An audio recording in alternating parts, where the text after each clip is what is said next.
Pode ver de onde querer ver. Diário de uma Vida Elétrica. O Duve, para você.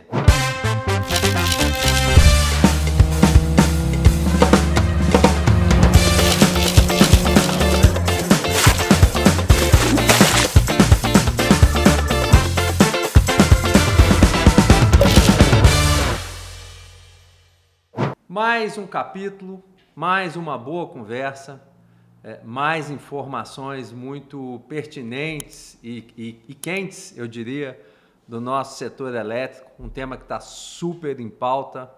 Eu diria que está em pauta já há quase 3 décadas, mas parece que agora está tracionando muito forte. E para falar disso tudo, eu tenho aqui comigo hoje o meu amigo Rodrigo Ferreira, presidente da Abracel, mas vocês vão ver que não só isso. Rodrigo, muito obrigado. Prazer enorme, Crispim. Pela tua presença. Obrigado a você. Vamos contar caso? Vamos. Casa é comigo mesmo. Casa é contigo mesmo. Então, eu fiz aquela pesquisa, né, natural que se tem que fazer quando a gente tem um convidado, né, para conversar e para que a nossa audiência, o nosso público também o conheça melhor. E eu vi que o Rodrigo, que está no setor elétrico já há 25 anos, pelo menos, ele não é engenheiro eletricista, né? Ele é jornalista. Como é que é isso, Rodrigo? Crispim, é engraçado porque eu venho de uma família de engenheiros. Certo. Né? Meu pai é engenheiro, meus tios são engenheiros, e eu tenho 6 primos, 5 são engenheiros. Todos elétricos, um é civil. Todos elétricos, Todos né? Todos elétricos, engenheiros elétricos, e um é civil. Então eu fui criado nesse meio. Meu pai foi a vida inteira da Eletrobras, quer dizer, por 25 anos ele foi da Eletrobras, depois de mais 25 anos ele trabalhou em outras empresas, Furnas, CEMIG, Alupar, Telespires e tal. Mas eu fui criado dentro desse mundo. Só para ilustrar, o meu padrinho de batismo é o Xisto Vieira Filho. Eu fui criado ali com Xisto, com Hermes. O Xisto está na Abrajet. Xisto foi Eletrobras, foi CEPEL, foi secretário nacional de energia e hoje ele é presidente executivo da Abrajet. Mas eu fui criado ali, no meio dessa confusão do setor elétrico, entendeu? Com Xisto, com Hermes, depois com Mário Santos, com várias personalidades aí desse mundo, o Flávio Neiva, muita gente. Eu fui criado no meio do setor elétrico. Sai para lá, menino. Então, assim, lá no Natal, lá em casa, como toda família é engenheiro eletricista e trabalham no setor elétrico, meus tios também e tal, o papo do Natal, assim, 60% do papo do Natal, da temporada de Natal lá em Lambari, no sul de Minas Gerais, era o mercado de energia elétrica. Desde jovem eu fui criado no meio dessa conversa, entendeu? Então, eu estava ali nos anos 99, início de 2000, concluindo meu curso de jornalismo, e o meu pai naquela época, ele era ele era diretor de operações de comercialização de energia de Furnas, e que era uma empresa, sempre foi uma empresa muito forte, só para ilustrar. 42% da energia do Brasil passava pela diretoria dele, era a incumbência dele comercializar. Então era uma empresa muito forte. E eu estava vendo dentro de casa as discussões acontecerem sobre a criação do MAI, sobre a criação do ONS. Eu a vida inteira vi meu pai sair para viajar para participar do GCOI. Eu já sabia criança que era o GCOI. O que é o GCOI? É o Grupo Coordenador de Operações Interligadas, é o precursor do ONS. Claro. Era como a turma se organizava, era a Eletrobras, junta com o CESP, com o COPEL, com o CEMIG, com o Celesc e tal, para organizar... Para a coisa funcionar. Para funcionar o Sistema Interligado Nacional, tá certo? E então, a Itaipu, Crispim, foi interessante. Eu me lembro, meu pai todo mês ia para a obra de Itaipu. E um dia Itaipu ficou pronta. Aí ele falou assim, agora senta aqui no sofá, porque a Globo vai passar um filme sobre a usina que eu ajudei a construir.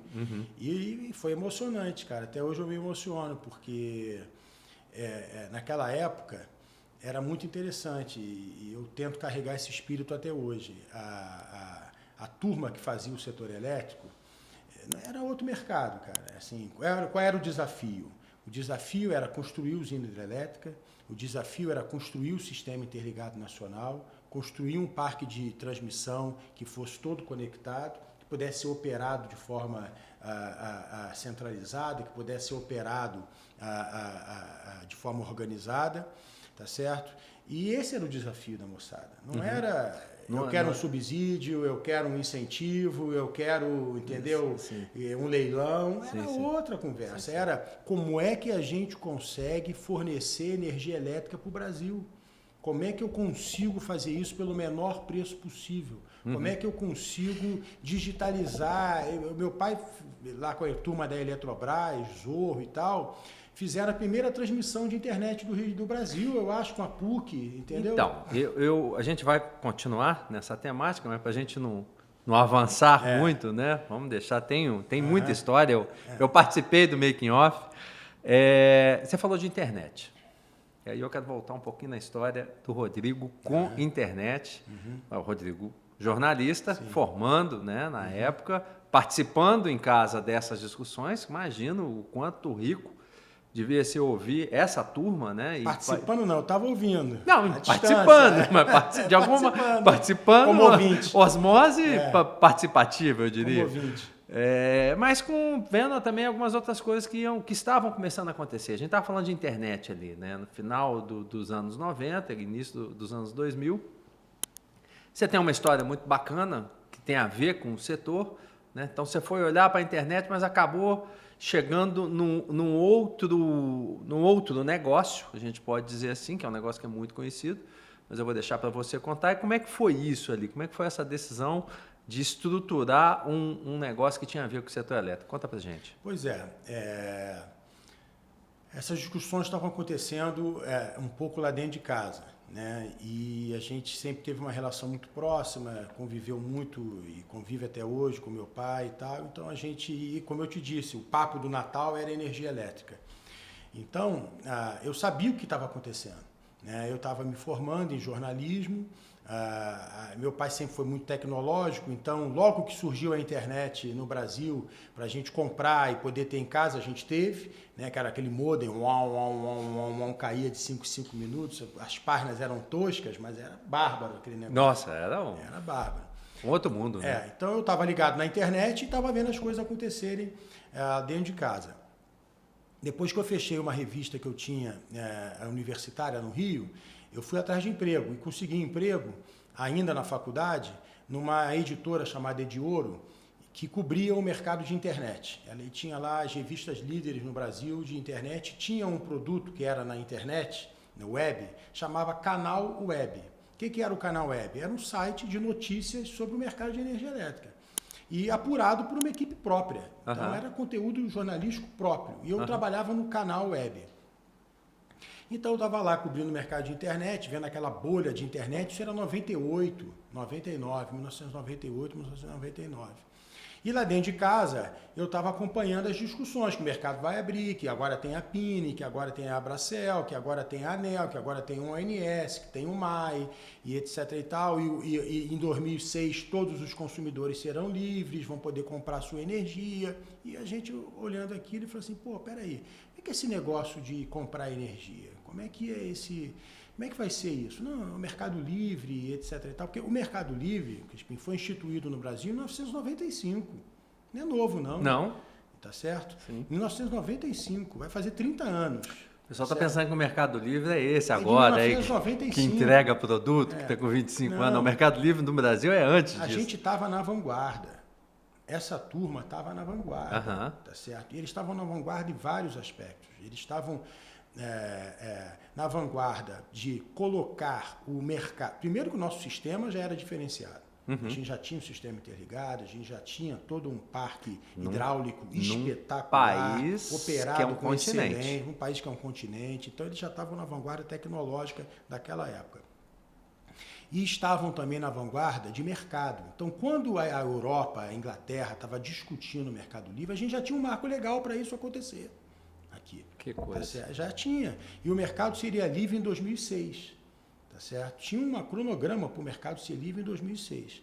E, evidentemente, que diferente do mundo de telecom, em que você, naquela época, para escolher a sua operadora, você digitava um código antes do telefone, era 21, 41, cada operadora tinha o seu, na energia elétrica não poderia ser assim. E eu fui descobrir que como é que o mundo que já estava livre fazia para vender energia? Pela internet.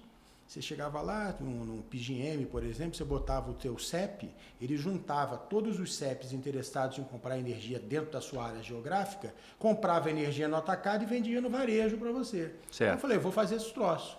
Tá certo? Vou fazer esse negócio eu estava na internet, o setor elétrico estava dentro de casa, eu vou fazer esse troço. Isso em 99, né? 99, 2000. Você estava olhando porque... 99 eu já estava olhando isso, aí a gente disse o seguinte, pô, mas é só 2006. Está longe ainda. Como é que eu chego lá? Né? E eu trabalhava no canal web. Aí eu disse, vou fazer o canal Energia. Porque o sistema deixava de ser... a Eletrobras deixava de ser a dona de tudo, a que resolvia tudo, com algumas influências.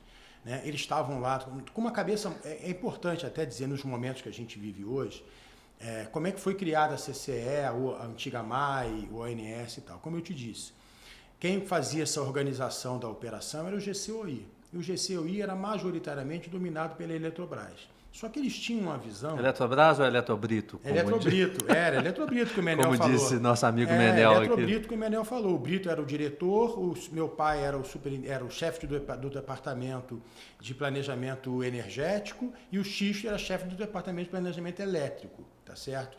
E o GCOI comandava essa operação toda. E eles tiveram a maturidade e o bom senso de dizer o seguinte, pô, o mercado está abrindo, está vindo para cá agora a figura do produtor independente, multinacionais estão vindo fazer investimentos em geração, a distribuição está sendo privatizada, a gente não pode ter um GCOI dominado só por uma empresa, nós temos que criar uma entidade que seja plural, que todo mundo possa participar dela, governo e o mercado.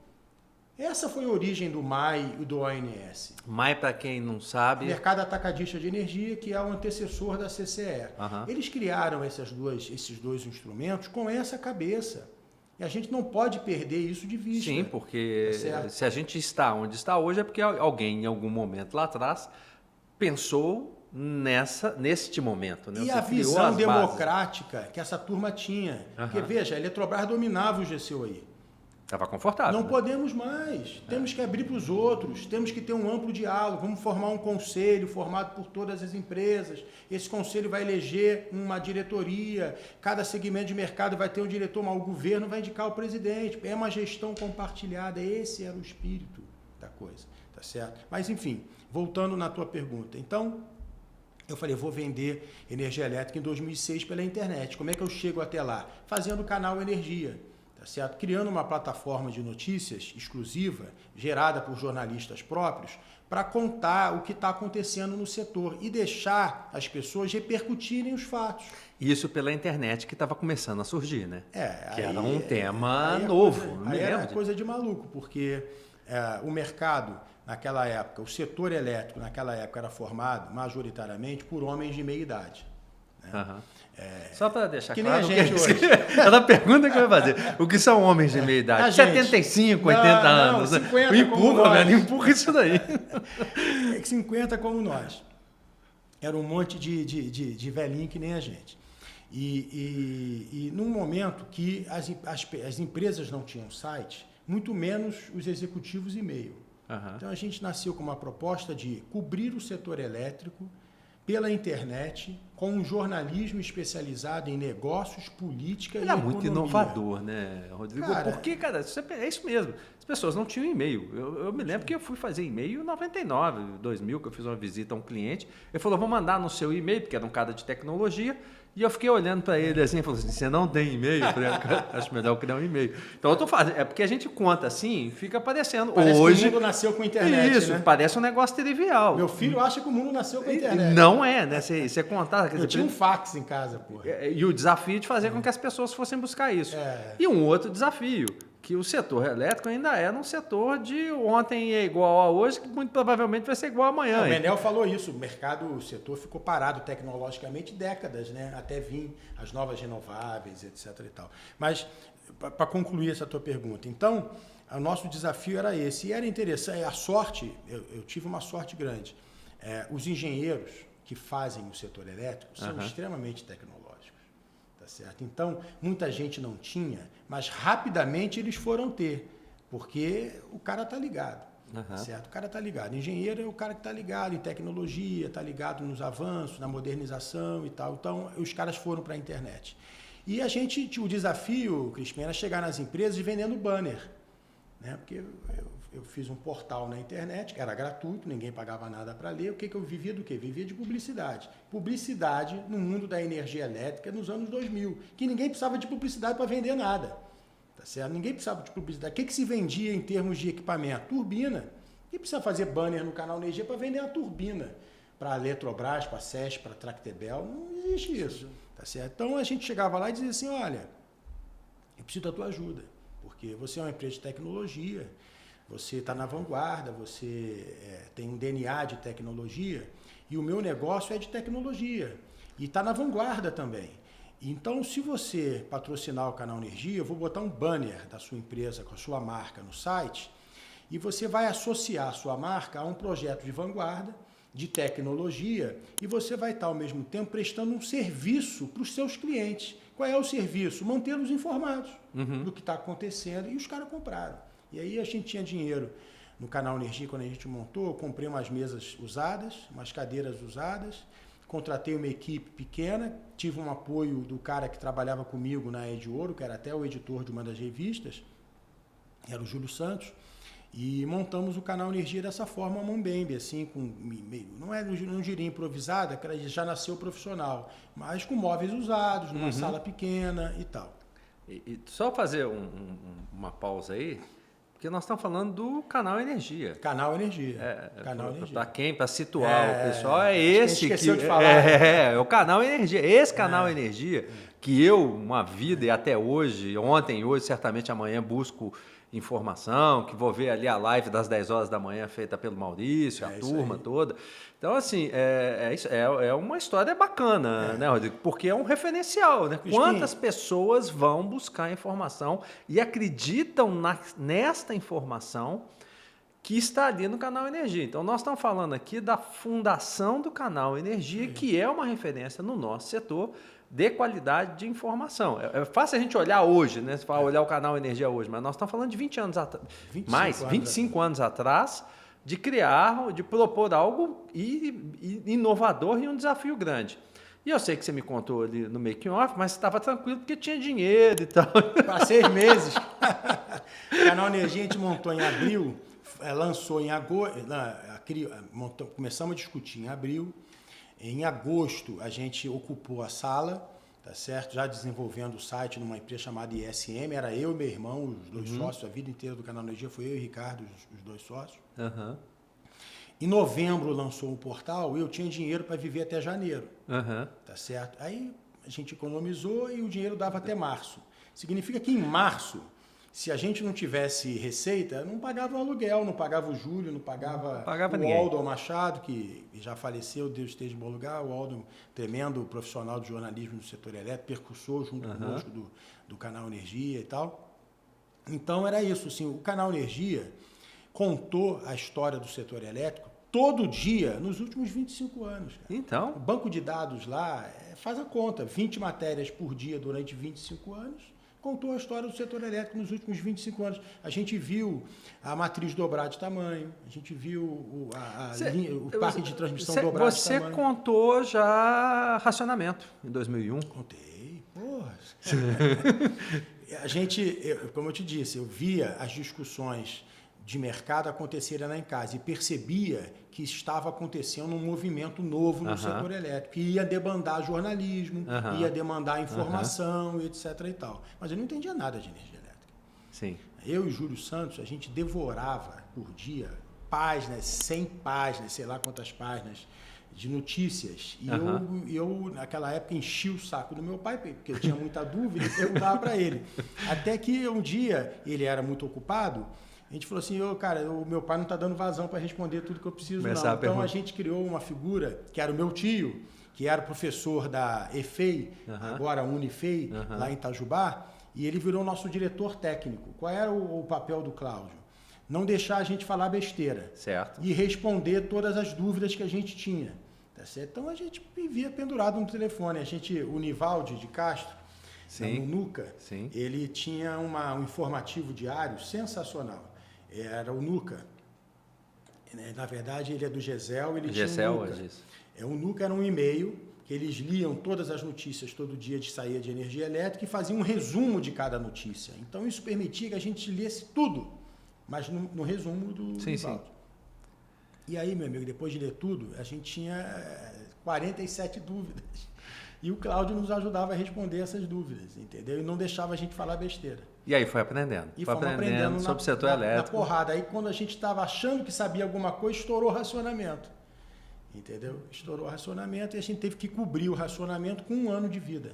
Cobrir jornalisticamente no momento que o Brasil inteiro estava cobrindo energia elétrica. E um canal específico, especializado, não deveria existir, né? Eu imagino que não existia, não tinha, né? Era vocês e... Não teve durante muitos anos. Não, tinha.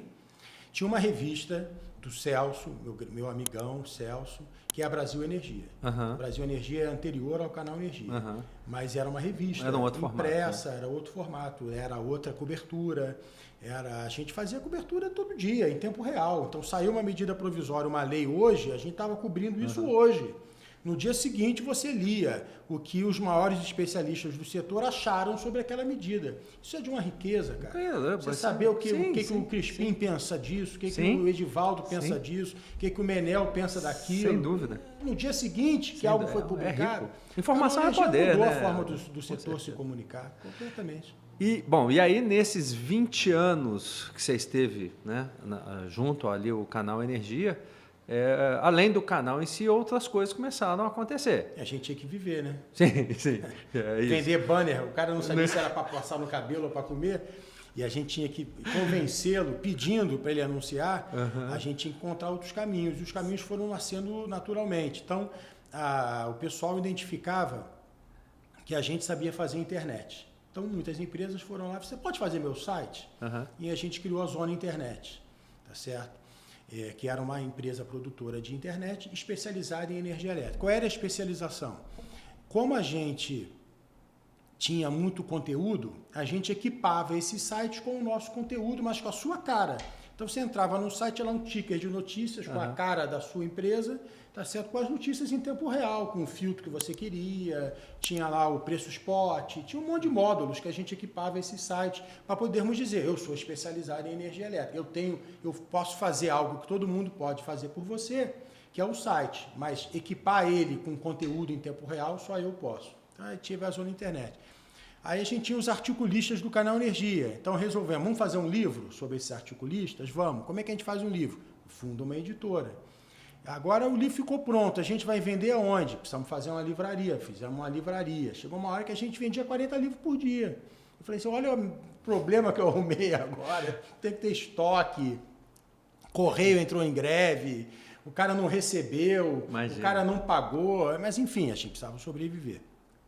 As pessoas se cadastravam para receber os nossos e-mails com as nossas notícias. Os famosos seguidores, né? Eram os assinantes. Os assinantes, que agora são quase os seguidores. Eu vou fazer um corte aí, inclusive, para pedir para você, que está vendo essa quantidade de conteúdo bom, de primeira linha, que acesse aí, que se inscreva no nosso canal. Nosso canal está bombando, a gente já está com quase 150 seguidores, mas você vai poder contar na história, falar assim, não, eu fui um dos primeiros seguidores do Diário de uma Vida Elétrica do Dúvida. Ter seguidor nessa hora é super importante, dá essa força aí pra gente, muita gente boa falando. Voltando nos aí a gente assinantes tinha os e-mails todos, né?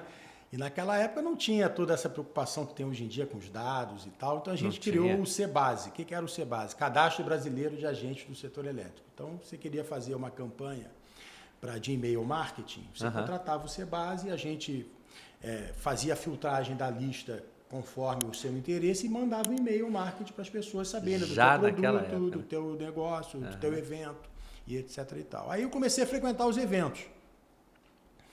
E falava assim, pô, mas esses caras aí estão fazendo evento caro, em hotel meia boca, e o cara senta lá para ouvir o patrocinador falando. Eu falei, isso não está legal. Entendeu? E o Canal Energia, sempre teve um jornalismo muito sério. A gente tem sempre uma política editorial muito séria. Eu não vou falar disso agora, até falei quando eu saí, a Megawatt, a Larissa fez a gentileza de me chamar para falar sobre isso. Eu contei lá em detalhes a linha editorial do Canal Energia e tal, que as pessoas sabiam, conheciam, sem nunca ter ouvido, mas era muito marcante, presente, sempre muito independente, muito plural. Por exemplo, eu sempre defendi o Mercado Livre e nunca me furtei de dizer que eu acho que o Mercado Livre é um modelo comercial melhor para o consumidor, tá certo?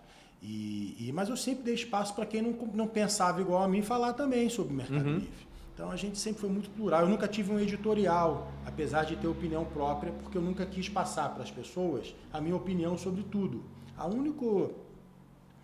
única coisa que eu externava assim, sem o menor pudor, era que o Mercado Livre era... Porque eu criei essa história para vender energia, Sim. lembra? Tal. Lembro.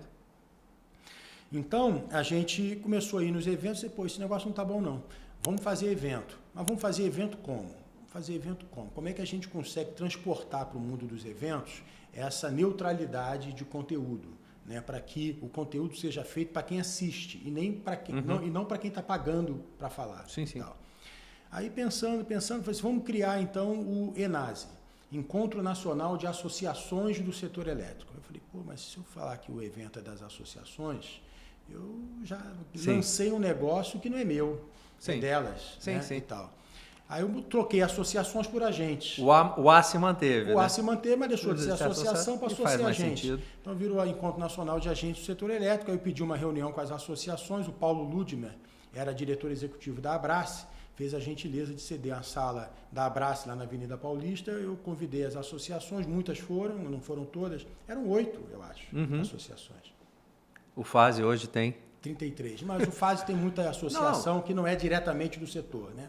Está ali gravitando em volta e tal. Ok, mas mesmo São que a gente 33, tire essas, são ainda muitas eu acho que surgiram. só da geração são 11. Sim. Não, por exemplo, não tinha AB Solar, Não a tinha, BGD, não tinha existia. nem fonte solar, não nem tinha, gerar associação. tinha só o sol, né? Não tinha nem a eólica.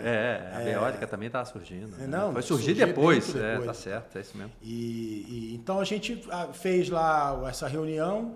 O Luiz Carlos Guimarães, que era o presidente da Brad fortíssima, mais ainda naquela época, ele assinou, foi o primeiro a assinar. Sou grato ao Luiz Carlos a vida inteira, porque ele foi o primeiro a assinar o ENASE e todo mundo viu ele assinando e assinou também, e a gente fez o primeiro ENASE no Centro de Convenções Rebouças. E era tão pouca associação que cada associação tinha um painel de 1h30, em que a associação convidava os palestrantes e definia o conteúdo. Então as pessoas sentavam lá e tinham uma visão totalmente independente de cada segmento do mercado, na ótica do segmento de mercado. Não era eu que tutelava e dizia, você vai falar sobre isso. Cada um falava o que queria e levava as pessoas que queriam, tá certo? E assim foi, o ENASE virou o maior sucesso. Acho que vai fazer 20 anos agora. Não, eu 22 eu participei já, quando finalizou a pandemia, foi acho que já foi a 20ª edição. Foi, então né? nós estamos falando 23, verdade, agora 24, a 22ª, provavelmente. Eu sou ruim de data. Não, mas é isso mesmo, 22 anos e tal. De ENASE. E é uma referência também. É uma né? referência. O ENASE é ainda um evento espetacular, grande para chuchu, mas o ENASE foi, acho que as pessoas precursor davam dessa orgulho, discussão. porque os caras chegavam e as pessoas colecionam o ENASE. Dizem assim, eu já fui a todos os ENASE. Eu fui a 20, eu fui a 15. Era muito legal isso. Rodrigo, eu vou te dar um feedback, então, que não falamos no making off, mas o meu sentimento ali no momento que eu estava na gestão, presidência da ABGD, e que eu falei, estamos participando, aquele sentimento, estamos participando do jogo, ou seja, temos voz, foi quando fui convidado para falar nesse ENASE num grupo de debate que quem moderava Era o João da Timos, né, o João Melo, que era o moderador, fez uma apresentação. Parceirão. Exato, uma outra referência. E ali eu estava e olhei para o lado, eu falei, cara, não, agora a gente está julgando o jogo porque tinha gente grande, a Brad estava ali e tal. Cara, e tudo. as pessoas, assim, o Enase foi, assim... Acho que o Enase foi tão revolucionário quanto o Canal Energia, de verdade. Porque Sim. era um evento plural, todo mundo participava, todo mundo queria. Eu desligava o telefone 2 dias antes do Enase, porque eu não conseguia atender aos pedidos. Não era pedido de cortesia, era pedido para comprar inscrição. Porque encerrava uma semana antes, estava sold out, e eu não conseguia. Não dava, não tinha mais. Não conseguia. Né? Mas não foi só o Enase, né? Não, aí que tá. A gente sempre foi buscando caminhos. Sempre tinha 6 meses, né? Daqui a 6 meses eu preciso pagar alguma coisa. Né? Teve momentos difíceis. Eu não tenho dúvida. Teve momentos que a gente fazia reunião para decidir quem é que a gente não vai pagar semana que vem. Nossa. Entendeu? E ligava para a pessoa, eu vou segurar teu pagamento 15 dias e tal. Mas foi difícil, cara. Não foi fácil, não. Mas aí a gente falou assim, temos que montar uma equipe para fazer o Enase. Né? Então eu vou ter que fazer evento o ano inteiro agora. Não vou poder fazer só um. Não dá um só, Aí veio uma grade, né? Aí começava o ano com a agenda setorial, depois vinha o Enase, depois criamos o Brasil Wind Power, quando não tinha nem indústria de eólica no Brasil. Nem se estocava vento ainda naquela época. Não se estocava vento. Naquela época a Dilma não tinha lançado essa pérola ainda e ninguém sabia o que era eólica. Eu debochava. Eu me lembro de um alto executivo que eu estava conversando, o cara dava risada de eólica. Imagina que a gente vai abastecer o Brasil com vento. Então, um grande fabricante de eólica participou do Brasil Wind Power 1 com um stand de octanorme de 9 metros quadrados e não foi operar o stand. Tinha uma faixa lá, o stand estava interditado com a marca dele. Uma outra empresa enorme, europeia, montou um stand lindo e trouxe gente da Europa para vir operar o stand, porque não tinha gente no Brasil para fazer isso. Ninguém conhecia, sabia o que era e tal. E aí depois fizemos um evento solar também, que era o Brasil Solar Power. Fizemos 3 edições. Você lembra a data disso, Rodrigo? Eu sou ruim de data, cara. Não me lembro. Já acertar na cabeça, não? Olha, eu vendi o 18, eu acho que eu estava fazendo o Brasil Solar Power em 13, 14, 15. Sim, começando, né? O Solar tinha um ano. Estava começando, Mas já tinha o Intersolar também, já estava no Brasil e tal.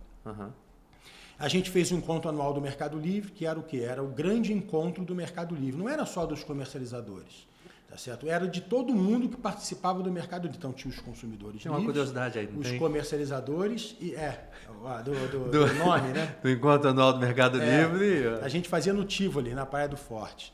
Depois de uns 3 ou 4 anos, o hotel que nos hospedava descobriu que o encontro anual do Mercado Livre não era do site Mercado Livre.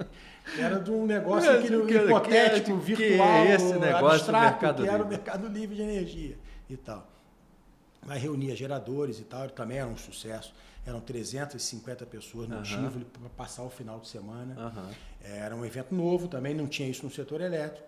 As pessoas iam com as famílias, participavam de conteúdo quarta-feira à noite, quinta-feira, sexta-feira de manhã, tá certo? E emendavam o final de semana com as famílias. Então, como a gente percebeu o seguinte, como esse mercado faz negócio todo dia, é um mercado de relacionamento. Sem dúvida. Como é que você faz relacionamento? Tomando cerveja, tomando vinho, botando os filhos para brincar, virando amigos. Então a gente fez um evento que tinha conteúdo, mas ao mesmo tempo era um momento, era um lugar propício para fazer networking. E para as pessoas poderem se conhecer, né? Quer dizer, então, as pessoas né? Você era parceiro de negócio de um cara, saía do Tivoli amigo do cara. Sim. Tá certo? Então foi um maior sucesso também enquanto anual do Mercado Livre, existe até hoje. Você sabe que uma eu me aconselhando na época de ABGD e tudo, eu conversei com o Andrew da América. E o Andrew me sugeriu exatamente isso. Ele falou, cara, tem um negócio que é muito legal, que funciona muito bem, que é o encontro na Bahia e tal. De repente vocês poderiam, a gente poderia, ele estava ali comigo como conselheiro, poderia pensar nisso e tudo, porque isso funciona muito bem. Então você vê que o feedback de quem estava participando ali. O encontro anual do Mercado Livre era sensacional. E a gente fez, Crispim, eu acho que cerca de 250 eventos sobre energia elétrica no Brasil. 250 eventos.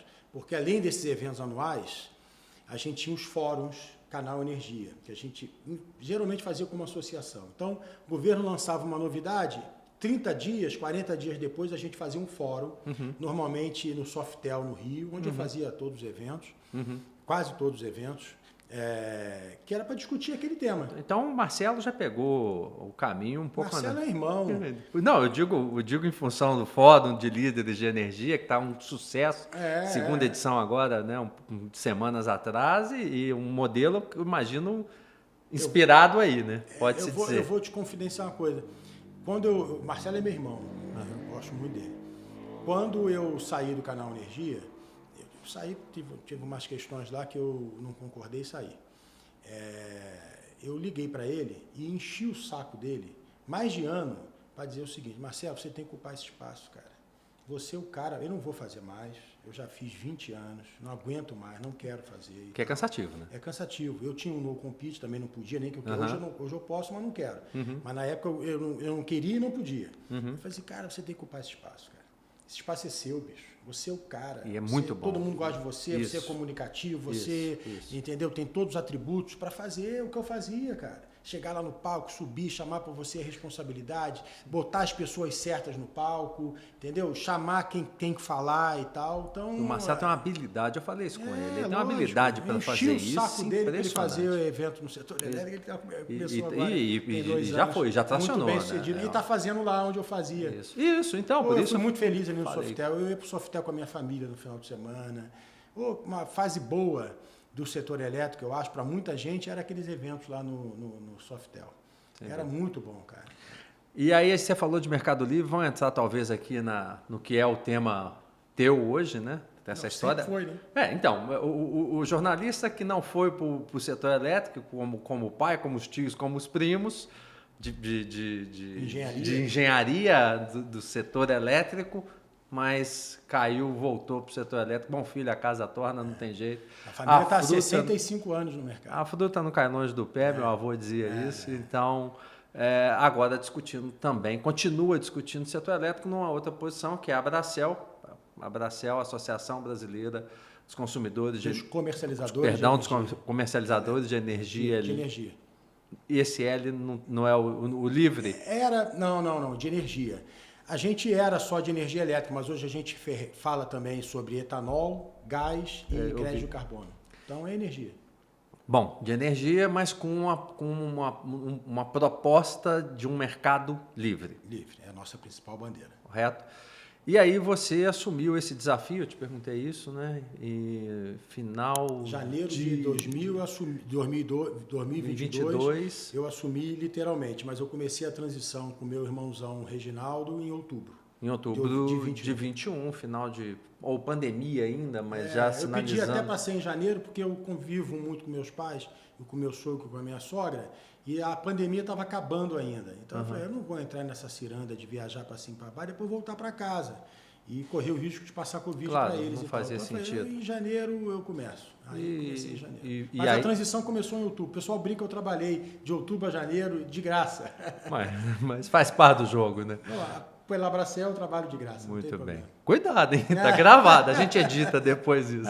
É brincadeira, né? É sério, eu trabalhei mesmo de graça. Bom, e aí vamos falar desse tema que tá na pauta aí, né? A gente escuta de Mercado Livre, igual você falou, há 30 anos. Eu venho acompanhando, antes de estar no setor, isso tudo. A expectativa era 2006, igual você falou, não aconteceu e a gente vem trazendo isso. E aí, acho que em 22, se eu não estou enganado, essas datas você vai certamente, apesar de você falar que não guarda essa, você vai guardar, quando veio aquela proposição de que em janeiro agora, que passou agora de 24, a gente começava... A gente veio derrubando, né, Rodrigo? Gradativamente, 3.000... Mas essa foi a maior abertura 2.500... De uma vez só, essa foi a maior abertura. E aí, exato. Aí... A gente sai de um mercado de 40, 50 mil elegíveis para 200 mil elegíveis. Sim, e sai de 3.000 quilowatts de potência, está correto? Não, até a portaria 50 poderia ser livre qualquer consumidor conectado no grupo A com demanda contratada de 500 quilowatts para cima. Isso. Agora acabou essa demanda mínima contratada e qualquer consumidor conectado no grupo A pode ser livre. Não, mas até 2019 era 3 começou mil, com né? 10, depois era 3 mega, isso, e foi caindo, né? Senão ninguém entrava, não dava para entrar. Começou era só para megas gigantes, super empresas. Não tem jeito, não tinha jeito. Antes da portaria 50, poderia migrar para o Mercado Livre em linhas gerais, que a gente fala nesse tecnicismo danado, é 500 kW, demanda a contratar. Mais ou menos, sem considerar comunhão de carga, podia migrar para o Mercado Livre quem tinha uma conta mensal de R$150 mil. Pensa bem. Pô, que 150 nos mil dedos, reais né? por mês, cara. Não, são 0,04% maiores consumidores do Brasil. Tá certo? E agora, a gente traz para dentro do Mercado Livre empresas que já gastam a partir de 8 mil. E continua sendo 0,04 maiores consumidores do Brasil. Porque são 90 milhões de consumidores no Brasil. Sim. Então, 200 mil é a minoria da minoria da minoria da minoria da minoria. Mas são 200 mil. Mas mudou isso. E consome metade, mais ou menos, da energia do Brasil. O número em potência, em consumo, Em é significativo. E aí eu queria ouvir de você isso, né?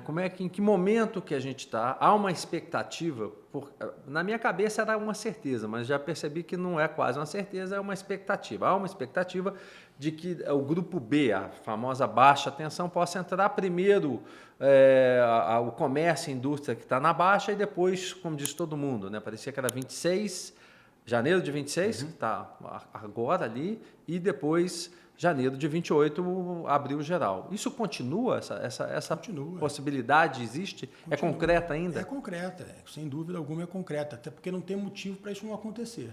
Né?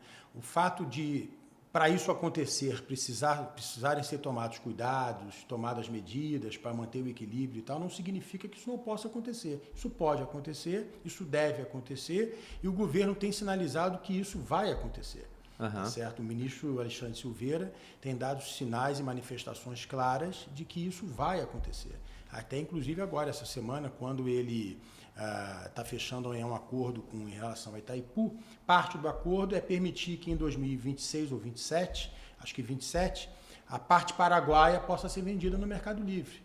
Tá certo? Então, se você vai aumentar dessa forma a oferta, você tem que aumentar a demanda também. Tá certo? Então, assim, a gente está muito otimista de que isso vai acontecer, porque é parte fundamental da transição energética, Crispim. A gente não vai concluir a transição energética mantendo o consumidor cativo e analógico. Então, mas isso é outra história. A gente vai entrar nesse tema, a gente falou um pouquinho disso. Então, quer dizer, a gente está caminhando, os números são crescentes, a gente tem observado, né, e já vinha crescendo até antes, 6 meses antes, porque há um processo. É um processo, tem que ser denunciado 6 meses antes. Isso, e tudo já sinalizava esse crescimento. Agora, eu vou até chamar aqui para a nossa conversa 2 amigos que pediram para participar, eles sempre participam. O pessoal já conhece, já sabe. Vocês conhecem meus amigos. Geralmente ou normalmente vem o Zói, que é o cara que fica botando pilha, né? Mas hoje ele veio acompanhado do amigo dele, do Frog, porque o Frog, você sabe, é amigo do Jabuti, e nesse tema, ou nessa pauta nossa, tem espaço tanto para o Zói quanto para o Frog. Eu vou chamar os dois aqui. O Frog veio de Brasília comigo. O Frog veio de Brasília porque o Jabuti não veio, né? Normalmente ele vem, mas vem Zói, que quer perguntar para você algumas coisas, e também está o nosso amigo Frog aqui para fazer algumas perguntas. Vamos lá.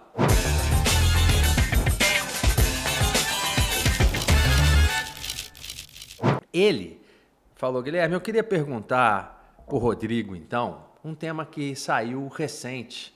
O tema está quente, né? Mercado Livre, enfim, todo mundo se posicionando, mas um tema que saiu recente nos principais jornais aí do país e tudo, né? Saiu uma matéria na Folha, dando nome aqui aos bois, né? Disputa pelo Mercado Livre de Energia gera até queixa de abuso de poder. E aí, como é que está sendo lidar com isso nessa discussão? Porque você está fervilhando, né? Como é que você está vendo isso? Ele com a pergunta... Você nunca me faria uma pergunta dessa. Não, eu não fazer uma pergunta dessa aqui de jeito Mas olha, Crispim, com muita tranquilidade, né, e muita maturidade e transparência. E para dizer assim, para começar respondendo, esse tema perpassa pelo mundo todo. Todo mundo que abriu o mercado, que passou por esse processo, discutiu esse tema. Então não é um tema particular do Brasil. A gente tem feito lá na Abracel, já há 2 anos, missões internacionais. Né? Assim, uma coisa que eu acho que é muito importante, talvez até pelo meu perfil de comunicação e tal, é conhecer o que está rolando lá fora. Cara. O Brasil é muito grande, o setor elétrico é muito complexo, o setor elétrico brasileiro é mega complexo, é muita gente inteligente criando regra e pensando em soluções, e ficou complexo pra caramba. Meu pai sempre diz isso, pô, o setor elétrico é muito complexo. E ficou mais, né? Ficou muito mais. Muitos atores, né? Assim, a quantidade de atores, de assim, fonte. É sigla para todo lado. Então. Tem que ter um glossário para atuar no setor elétrico. E esse tema aconteceu, então a gente tem feito missões internacionais para sair um pouco das discussões do Brasil, tá certo? E ver como é que alguns temas que a gente está discutindo aqui estão sendo ou foram tratados em outros mercados. Isso é muito importante, cara. Porque oxigena o debate, sabe? Traz aprendizado, é rico demais. Então a gente já foi para Portugal, conheceu o MIBEL, que é o Mercado Conjunto Espanha e Portugal. Fomos para o Texas, que é um mercado gigantesco, totalmente liberalizado. Um mercado, em alguns quesitos parecidos com o Brasil, um mercado energy only, é um sistema isolado, o Texas é o Texas, não está conectado com o restante dos Estados Unidos, foi muito rico a visita ao Texas. E vamos agora para o Sigret Paris. Como eu te disse, a vida inteira eu vim, meu pai ia para Itaipu, meu pai ia para o GCOI, meu pai ia a cada 2 anos para o Sigret, em Paris. Que é o grande encontro dos engenheiros da Europa, e eu acho que do mundo todo, tem os Estados Unidos, tem o I3E, mas o Sigret é fortíssimo, e os engenheiros aqui do Brasil e do mundo sempre foi, a comitiva do Brasil eu acho que é a segunda maior. O presidente do Sigret Brasil hoje é o João Carlos Mello, e a comitiva do Brasil costuma ser a segunda maior, além da francesa, no Sigret. Então, eu via desde sempre o Sigret, e a gente vai para o Sigret esse ano. Lá tem o C5, que é o grupo de mercado. Então, esse tema de como é que empresas da distribuição participam do mercado competitivo, a gente viu em Portugal, viu no Texas. Essa discussão, só fazendo parênteses, essa discussão, por exemplo, está acontecendo na GD, né? Na geração distribuída acontece isso, que você tem empresas do grupo, da holding, porque eu cito várias, CEMIG com CEMIG Sim, a Energisa com Reenergiza, a EDP que também com a sua empresa de GD, então assim, né? E o mercado fervilha, né? Tem gente que concorda, gente que discorda, atores que não, isso é concorrência desleal, outro fala, não, peraí, mas eu também tenho direito de participar, porque não teria direito, então assim, a gente vai ter que, concordo com você, a gente vai ter que passar por isso e aprender faz parte da discussão, a regular, né? Dizer, vamos definir o que pode e o que não pode. Né? E a gente está tratando desse tema com muita transparência lá dentro da Abracel, tá certo? A Abracel já é uma associação transparente. Que 25 anos, né? 25 anos, mas é uma associação transparente. As reuniões do conselho são abertas para os associados ouvirem, participarem e tal. A gente discute todos os assuntos com todos os associados que queiram discutir o assunto. Não tem GT com 10 associados, são 113 associados. Não tem um GT de um tema que só são 15. Não tem outro GT de 20. Entendi. Todo GT é todo mundo aberto. Que queira entrar. O mercado de discussão está livre, né? A gente faz GT quase toda semana. Ontem teve um GT e quem pode participar, todos os associados podem participar, com quantas pessoas quiserem. A eleição do conselho na Abracel é direta. Quem elege são os associados, através de uma campanha. O candidato se apresenta, a gente dá um número para ele e ele passa aí meses fazendo campanha, depois a gente se reúne num hotel. É um momento que o quórum é quase que 100% dos associados, representados pelos seus representantes oficiais, vão lá votar os seus candidatos. Então, a Abracel é uma associação. Ou seja, o que você está dizendo é, estamos preparados, prontos, discutindo dentro dessa cultura da Abracel, que vem de forma transparente. Todo mundo que adere, a Abracel tem um processo de adesão, não é simplesmente quero entrar, te mando aqui uma ficha, pago o bolão, não é nada disso. Para entrar na Abracel tem que concordar com o nosso estatuto, tem que concordar com o nosso código de ética, tem que concordar com o nosso regimento interno, tem que submeter uma ficha para avaliação, é sabatinado pelo conselho, essa ficha é submetida a todos os associados para se manifestarem em 48 horas. Depois desse processo, o conselho delibera sobre o ingresso ou não. Então, todo mundo que está lá tem os mesmos valores, concorda com o código de ética, concorda com o regimento interno. O que o nosso código de ética e o nosso regimento interno dizem? Que o mercado, que a Bracel, é a favor da competição. E tem que competir no mercado todo mundo que puder competir. Tá certo? Todo mundo que puder competir, que tiver condições de competir, que tiver o registro na ANEEL, tiver o registro na CCE, tá? Tem que poder competir no mercado. Mas essa competição tem que ser saudável, tem que ser isonômica entre todos, não pode ter abuso de poder de mercado. Tá certo? Então a gente está discutindo debaixo do nosso código de ética, do nosso regimento interno. Respondido, com o qual todos os associados estão de acordo. Agora, essa discussão é natural, ela está acontecendo. Então, tem a Lei Geral de Proteção de Dados, a ANEEL, um parênteses, a ANEEL tem feito um trabalho espetacular. A ANEEL tem feito um trabalho espetacular, seja na SGM, seja na diretoria, seja na SFF. Não posso deixar de mencionar o Cantarino e a equipe dele, não posso deixar de mencionar a Malu e a equipe dela, o Ruel e a equipe dele. A ANEEL está preocupada e engajada para fazer a competição no mercado se dar da melhor forma possível. Tá certo? Agora é um processo. Tá certo? Então, essa discussão está ocorrendo, essa matéria que você mencionou, eu falo sem nenhum constrangimento sobre isso, assinei um artigo recente sobre isso, e a gente está discutindo as melhores formas, por exemplo, em Portugal. Eu disse isso na Câmara outro dia, numa comissão de Minas e Energia. Portugal, como é que eles resolveram? A empresa do grupo econômico da distribuição que queira participar do mercado competitivo tem que ter outra marca. Sim. Não pode ser a mesma marca. Então, outro dia eu estava conversando com um amigo meu que mora em Portugal, ele disse que é atendido por uma empresa que ele não sabia que é da distribuidora, majoritária lá. Eu falei, mas é da distribuidora essa empresa. Não, não é sim. A gente entrou no site, mostrei, está vendo como é? Então, funcionou lá. Ele comprou porque foi a melhor proposta, não comprou porque ele achou que era melhor estar conectado na mesma empresa que fornece a rede e tal. No Texas, criam tanta dificuldade para esse agente participar do mercado que ele opta por não participar. E ele fica focado só na rede, entendeu? O fato é que aqui no Brasil, Crispim, a gente precisa deixar a distribuidora ser distribuidora. Tá certo? A distribuidora está incumbida de comprar energia para o consumidor cativo. E isso dá um trabalho e gera um risco para o negócio de distribuição que não tem nada a ver com o negócio de distribuição. A gente tem que deixar a distribuidora fornecer fio. Eu vi uma palestra da distribuidora do Texas e achei fantástico. O cara falou meia hora sobre rede. Ele falou sobre modernização, sobre os desafios da transição energética, sobre a intermitência, sobre o fluxo invertido, sobre a digitalização, sobre a medição, sobre a conta conjunta. Ele falou disso, cara, dos nós, de como resolver a expansão, do sinal de preço, do sinal econômico. Ele não falou de eu tenho que comprar energia para o consumidor, eu estou com uma sobrecontratação. Ele lá está trabalhando para fazer a coisa acontecer.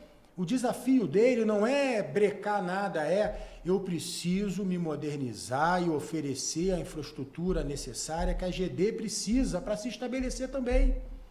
Eu preciso viabilizar o mercado livre, é outra lógica completamente diferente. Então a gente tem que deixar a distribuidora ser distribuidora. Esse que é o grande desafio. Agora na renovação das concessões, a gente tem que discutir esse assunto. Porque a gente vai renovar 2/3 do negócio para 30 anos.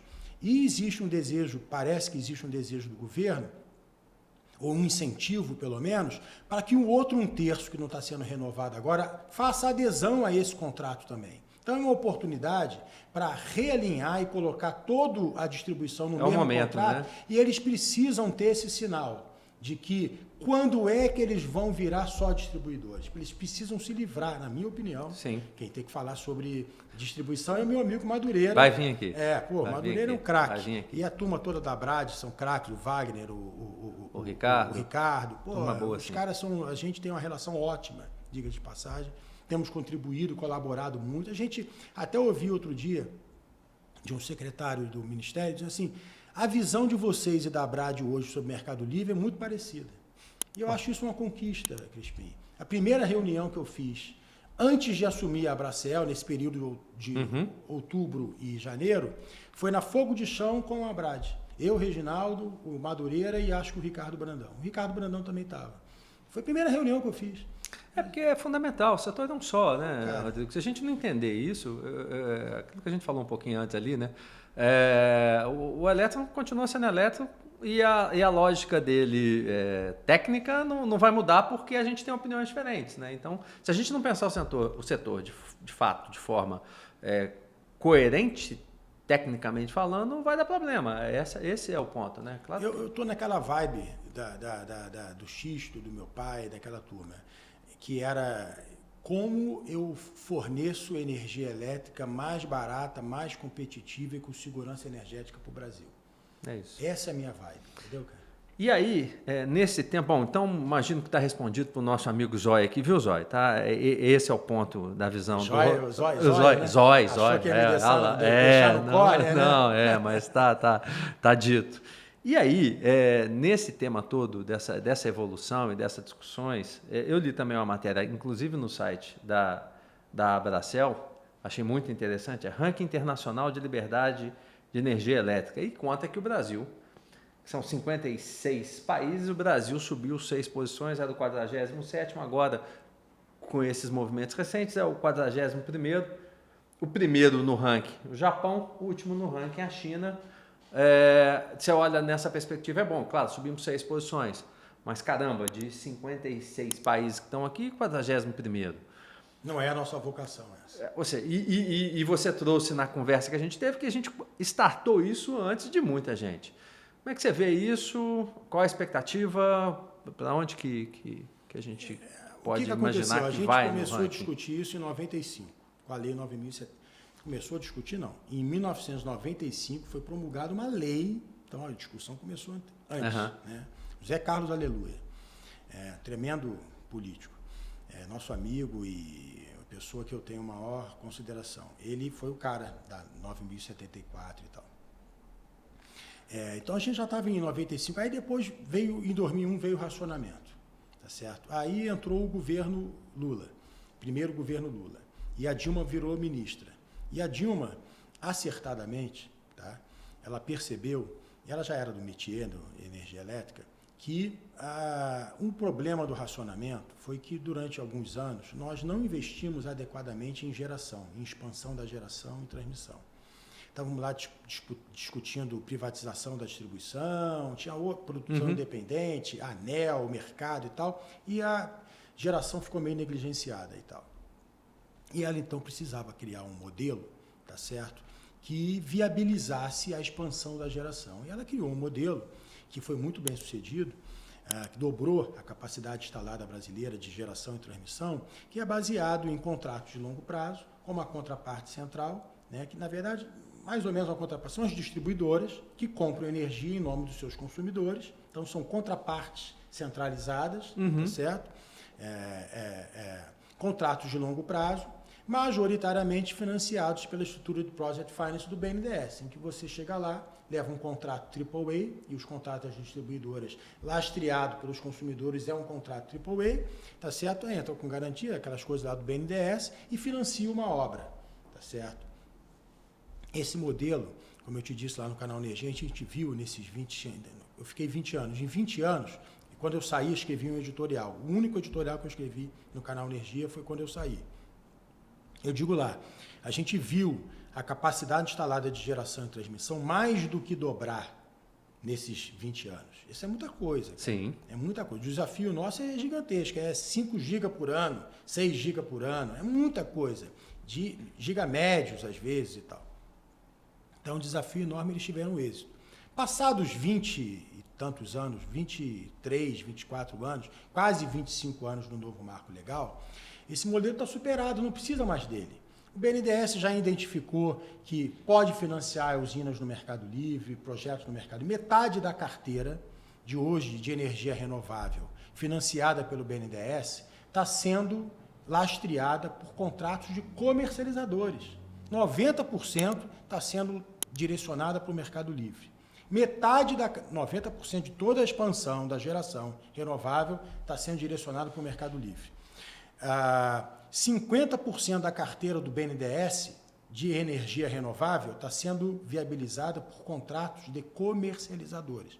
Comercializadoras que se especializaram em dar suporte para projetos de greenfield, que compram essa energia e revendem muitas vezes para outras casas. de comercialização. Tem vários nichos de comercialização no Brasil. Tem o cara que atende grande consumidor, tem o cara que atende pequeno consumidor, tem o cara que faz mais gestão do que vende, tem o cara que viabiliza projeto Greenfield, tem o cara que se especializou em dar liquidez entre as casas. Foram surgindo atores. Vários mercados. E assim vai. Vários mercados. E basicamente quem atua hoje no mercado livre é o mesmo agente que atua no mercado cativo, que as empresas viraram geradoras, as empresas viraram produtoras. É natural isso natural. também, né? Todos os grupos de distribuição estão na Abracel, todos os grupos de geração estão na Abracel, grandes bancos estão na Abracel, comercializadoras independentes estão na Abracel, são importantíssimas, são business core deles a esse, tá certo? Muitas são fundadoras do mercado, outras são mais recentes, então é uma pluralidade fantástica. As distribuições, as discussões trazem todas as visões. A gente lá, quando discute um tema, a gente acaba tendo uma visão ampla, porque todo mundo participa da discussão. Claro, a discussão lá é sob a ótica da comercialização. Mas quando um grupo de geração ou distribuição participa dessa discussão, inevitavelmente ela traz a visão do grupo também para essa discussão. Claro. Isso enriquece muito os nossos debates e tal. Mas esse modelo funcionou, mas hoje não precisa mais. E ele trouxe, a longo prazo, alguns malefícios, porque a indexação de longo prazo é cruel, cara. Tá certo? O preço da energia renovável no mundo é decrescente. Aqui no Brasil também é decrescente. Só que quando você contrata para o consumidor um projeto renovável por 30 anos indexado à inflação, num país que tem inflação, a gente vai na contramão do preço do mercado.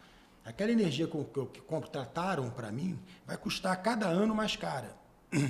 Enquanto que quem pode comprar livremente no mercado vai ter acesso à energia cada vez mais barata. O Mercado Livre, ele cria uma dinâmica, não é só na ponta do consumidor, que pode comprar de 100 empresas, 500 empresas. A gente lá no Texas fez uma brincadeira, botou o CEP do hotel que a gente estava no site, que é até mantido pelo regulador local, de comparação de produtos de energia elétrica, apareceram para nós 143 ofertas de energia capazes de atender aquela localidade do hotel, dos mais variados tipos. Contrato de longo prazo, contrato de curto prazo, contrato com carência, contrato sem carência, contrato com indexação, contrato com outros produtos acessórios, de tudo que você possa. Contrato garantindo renovável, tudo. Então, a competição não se dá só nessa ponta. A competição no Mercado Livre se dá também na geração. Porque enquanto no mercado cativo o gerador vende, na maioria dos casos, a totalidade do seu projeto, ou pelo menos no início era a totalidade do seu projeto, por 30 anos, e só vai competir daqui a 30 anos, no Mercado Livre os contratos são pulverizados, tem prazos variáveis e são de menor prazo. Tem contratos de 6 meses, 1 ano, 2 anos, 3 anos, 4 anos, 7 anos, tá certo? Então, todo momento o gerador está competindo de novo, pelo menos para um take daquela geração que ele tem. Se não for para todo, pelo menos um take da geração, ele tem que vender todo ano. E ele está vendendo e competindo com gente que está botando projeto novo, super competitivo, com sangue nos olhos para fazer aquilo acontecer. Querendo entrar. Então, meu amigo, a competição se dá em toda a cadeia, na geração e no consumo. Tá certo? E aí, a expectativa então é subir esse 41º para onde? Esse ranking é feito pela Abracel, né, ele leva... Nós não vamos ser primeiros nunca. Por que a gente não vai ser primeiro nunca? Porque ele leva em consideração uma série de elementos, como, por exemplo, os mercados que primeiro abriram, ele leva em consideração a data que você abriu, ele leva em consideração o tamanho do seu mercado, ele leva em consideração se você é totalmente livre ou você é parcialmente livre, ele leva em consideração se é mandatório ou se tem ainda os dois mercados, então ele leva em consideração uma série de Mas eu posso dizer fatores. que a tendência é de crescimento. A tendência é que ele esteja nos top 10, pelo tamanho do mercado e pelo fato de ele ter aberto já em 95, porque de fato o mercado abriu em 95, ele só não foi acessível para todo mundo. Tá certo? A ideia é que a gente esteja na cabeça desse ranking aí o mais rápido possível. Agora, o mais rápido possível com responsabilidade. Sim. Bom, pegando aqui, Japão, Coreia, Alemanha, França, Reino Unido, Itália, Espanha, Austrália, Polônia e a Suécia é a 10ª. Boas companhias, não? São bons. É um bom, sinal, né? Não? É bom estar nesse grupo aqui. Né? Quem está errado, né? Essa turma, a Europa inteira, a Coreia do Sul, o Japão, a Austrália. Será que essa turma está tão equivocada assim? Né? Talvez não. 18 estados norte-americanos. O Rodrigo, chegando na reta final aqui do nosso papo, e o Frog veio porque a gente sabe o jabuti não veio, o jabuti normalmente não consegue vir, que a gente sabe onde ele está em Brasília, com alguns trabalhos ali no que se propõe a fazer. A gente tem discutido muito isso, né? A gente tem percebido muito isso. Eu conversei isso aqui com tantos outros bons nomes que passaram aqui, Elber, Menel, Donato, enfim, outras pessoas que aqui estiveram. Falando no teu olhar do Rodrigo, quais são os jabutis hoje, se é que a gente, né, pode discutir isso de alguma maneira racional, mas quais são os jabutis hoje que a gente vê que estão aí no... E como é que isso funciona, né? A gente bateu um papo disso, né? O quanto o jabuti atrapalha e como que ele chega. Também pergunta do Frog, em função do jabuti não ter vindo, não é do Zóia, é do Frog, esse tema jabuti no nosso setor. Você sabe que o jabuti é um bicho de cativeiro, né? Ah, é? Ele é criado. Ele é criado. Cria um jabuti, ele é de cativeiro. E qual é o malefício do jabuti? É que ele é surpreendente. Ele é surpreendente, em geral ele é surpreendente. E tudo que surpreende no setor elétrico não é bom, quando a surpresa é o desconhecimento. Uhum. Tem coisas surpreendentes que são fantásticas. Solar é surpreendente, porque assim, foi uma surpresa que o mundo teve de poder gerar sua energia. Muito rápido, né? Com sol, com tecnologia e tal. Eu tenho críticas sobre a forma como ela está sendo implementada no Brasil, mas a tecnologia é surpreendente. Mas o jabuti, ele é surpreendente porque ele pega todo mundo de surpresa, do susto, tá certo? E não dá para implementar política pública, política energética, sem fazer conta, sem analisar impacto, sem ver como é que funciona o ecossistema setorial em função daquela medida que está sendo adotada. Então, tudo que é colocado aos 47 do segundo tempo, sem nenhuma discussão, não pode ser bom.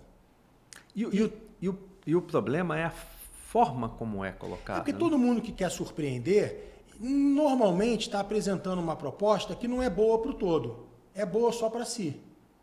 Tá certo? Porque se fosse boa para o todo, não surpreendia, colocava com antecedência, né? discutia com todo debate, mundo, ia lá na ANEEL e propunha, ia lá no Congresso e propunha um projeto de lei. Então o jabuti está sempre querendo surpreender para o mal.